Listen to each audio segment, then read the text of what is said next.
Sahbabii a man who blew up during the clout era, but one who ain't thrive off it. And this man being involved in music was kind of handed down to him from his brother. He seen everything his brother was doing and kind of got inspired from it. But not only that, this man grew up in Atlanta. He was probably surrounded with so much music and seeing so many rappers around him.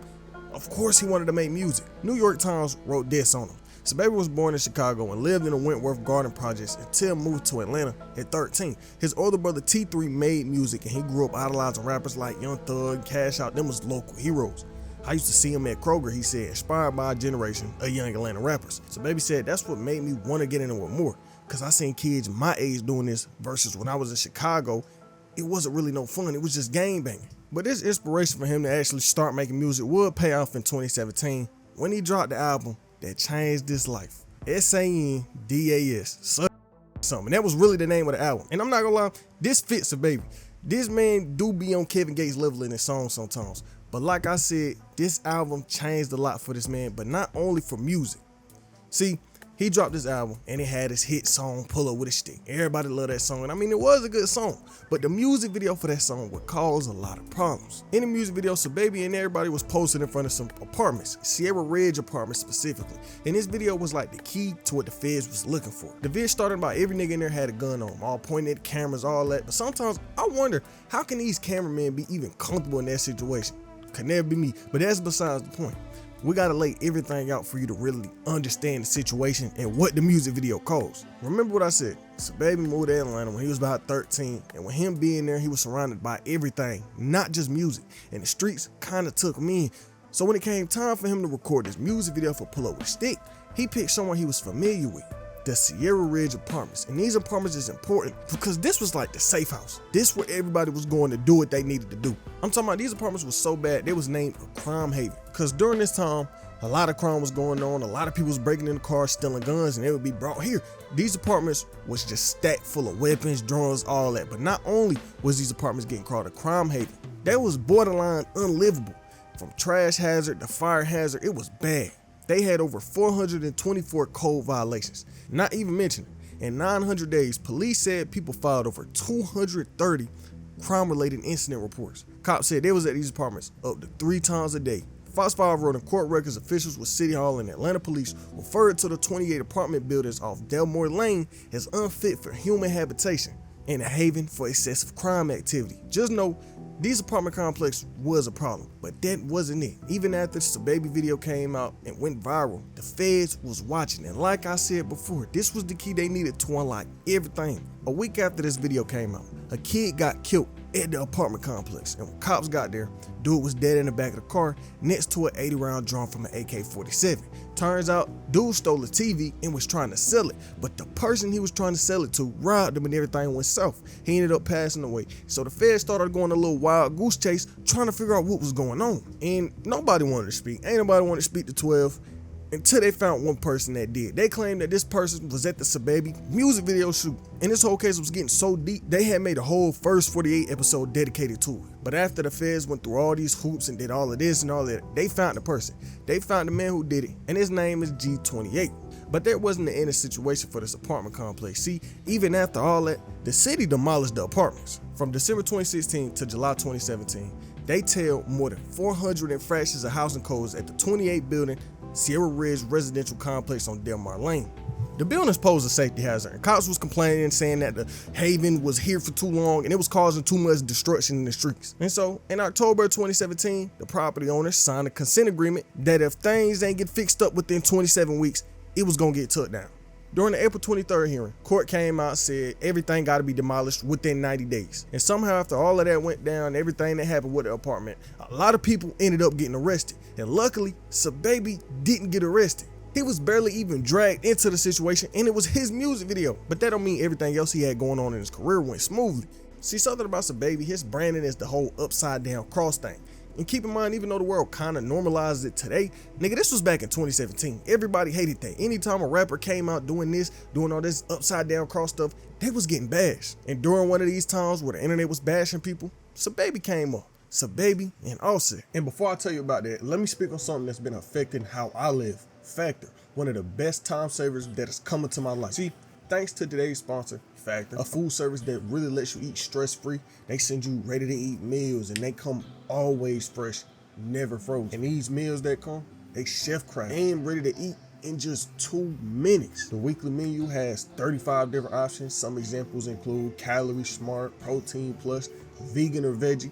Whatever you need, Factor gonna have it ready for you. But not only that, Factor really is a time saver. You can save so much time by using Factor. Instead of me having to go to the grocery store to get some food or go to a restaurant and get some food, I can just call up Factor. I can go on their website, order me some food, and have it ready. Instead of me taking away that time from doing content or doing something else in life that I love, I could just use Factor. But not only that, it's flexible. I could easily change my order. Say, for example, something come up and I gotta go out of town. Well, I can cut that week out of the Factor meal plan, so they not just sending me unnecessary food. I can skip a week or two. But what if Factor sent me? Personally, today, I'm trying the sun-dried tomato chicken. If you're trying to eat good yourself, head to factor75.com or click the link below and use code PRINCE with 2 E's 50 to get 50% off your first Factor box and 20% off your next month of orders. That's code PRINCE with 2 E's 50 at factor75.com to get 50% off your first box plus 20% off your next month of orders. Thank you, Factor, for today's sponsor. The internet was mad as hell about how these rappers were moving.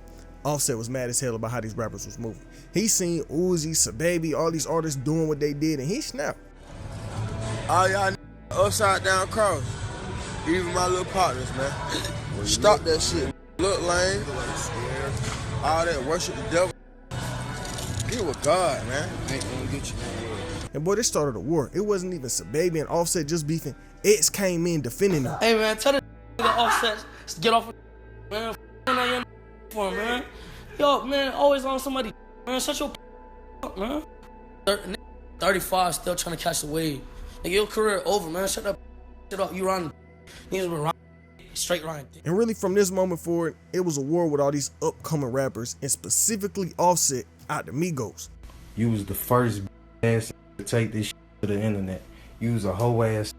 Stop speaking on street. You industry pigtail wearing. You was a man pigtails all on the internet, nigga. I'll be glad to beat your ass though.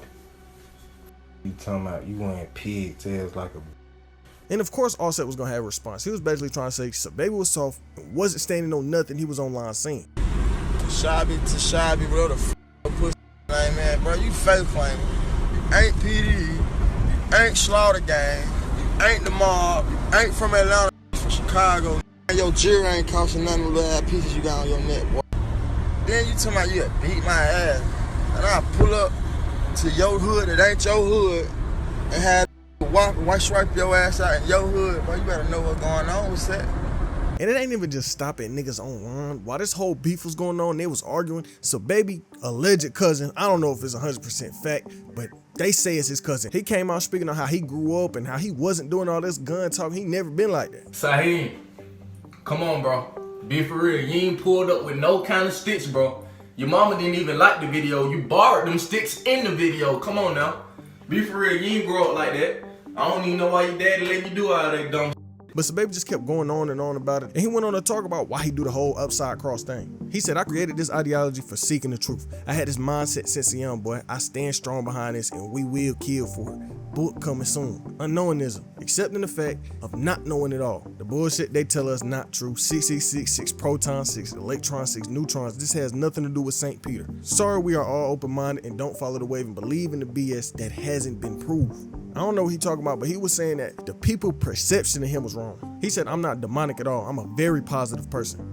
I help a lot of people. I don't do stuff on camera because I do it out of the kindness of my heart, but I don't really believe in the devil. I stay positive. I believe they're higher beings, but it's always questionable. Unknowingism is just challenging your mind, thinking outside the box, always question things, but I'm not a devil worshiper. But even after he came out explaining his side and explaining how he felt about what he believed in, he was still coming at Offset. But after that whole beef was done and forgotten, a while later he came out doing an interview and they asked him about it. They asked him how he felt about the whole Offset situation, and he said he regretted it. He said, I wish I would have never even responded to that because I ain't the type to do all that internet beef, but I feel like he don't need to be speaking down on people. I don't speak on no other religions or nothing like that, so I don't think he should be speaking down on young people. And over the next few years, he was just dropping music. Now, he wasn't no huge ass artist, but he had a loyal fan base under him. He had people that cared about every move that he did. And even though he had that under him, he was still following the trend. A trend that I don't understand. The thing where artists come out and say they finna retire. And he was one of them. He said he was quitting rap back in 2019, and his dad even did an interview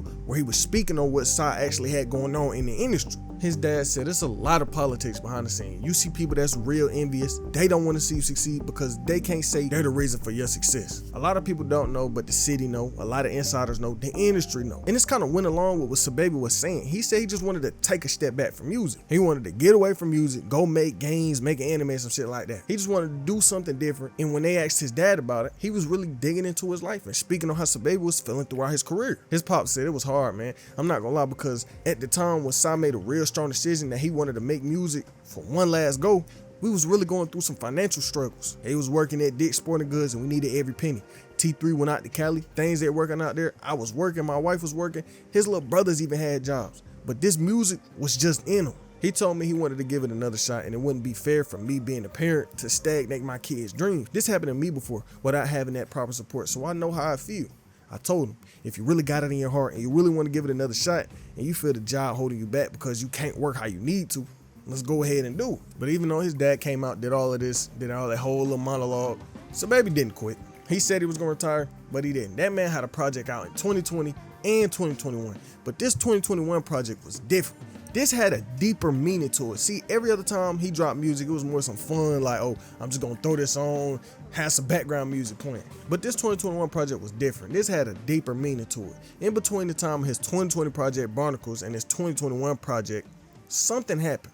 Somebody real close to him passed away, his homeboy Demon Child, and this had him hurting. He was feeling some type of way, and this whole 2021 project was called Do It For Demon. It was dedicated to his man's demon that passed away. And you could tell with this album, he was in a different mindset. Yeah, it might have had some similarities to his other music, but in some of these songs, he was really just speaking on how he felt and how depressed he was. He said during this album process, he just went to the studio and they spoke to him. He said, I remember this whole process. I was waking up at 6 a.m. in the morning every day, depressed, stressed out. I just wanted to go in there and record it, just let it speak to me. He used to speak to me, so it was all off the top. And when asked on how he felt on this album compared to his other projects, he basically said what I said. This album was just him speaking on how he felt at the time. Of course, this is not in the lane I'm trying to stay in, but I feel like it was necessary for the time. I'm always gonna have fun with my music, but I feel like this project was dedicated to him. I gave 3 projects to the Playfulness, and I still got more. Before he passed away, he told me to get to rapping about things I've been through, so I know this satisfying. And Demon passing away was hitting Sa hard. He was speaking of how even though they was friends, they grew up like cousins. He said they lived together, shared the same roof. That was basically his brother, his cousin. That's how he felt about it. He said we was like cousins. We had always been under the same roof, in and out. He stayed with my family.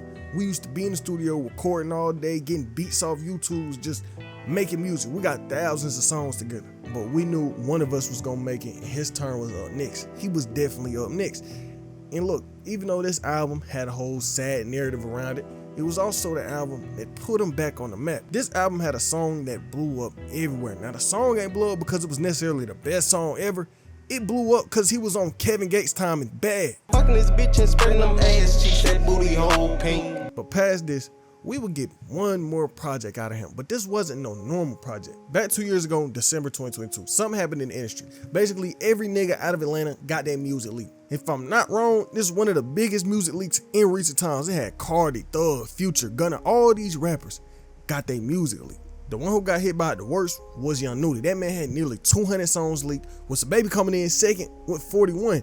Now, we don't know what happened, but something in Atlanta had to go wrong if all these people from just this area got their music leaked. But what did Sahbabii have to say about his songs leaking? Nothing. The nigga didn't say nothing about it until a couple weeks later, he randomly got on IG and said, leak out tonight, new music next month. And he did just that. He dropped the whole project with some of the songs that got leaked. And yeah, this project might have fed the fans for a little bit, but I don't think we get no music from him no time soon, because his last single came out back in July 2023, and that's really all we heard from him. Yeah, he might get on his story, post a little bit every now and then, but who knows when his fans getting solo music from him again, because he still do features. He was just on the Lyrical Lemonade album that came out earlier this year, but it seemed like he just out living his life, because a month ago his BM posted on IG saying they was having a second kid, so who knows when it dropping again. It seemed like him saying he was going to retire back in 2019 wasn't a lie. All be doing good though. He could come back and have a song go viral if he really wanted to, I feel like, but who knows with him. This man do like to disappear off the internet. He don't really be wanting the attention that much. But even though his career going all right, Kanye West ain't. Over the last few days, we done learned some crazy things about Ye. This man that got addicted to something bad, and it's allowing people around him to extort him for all kind of money. If you want to know what's going on, click on the video on screen right now.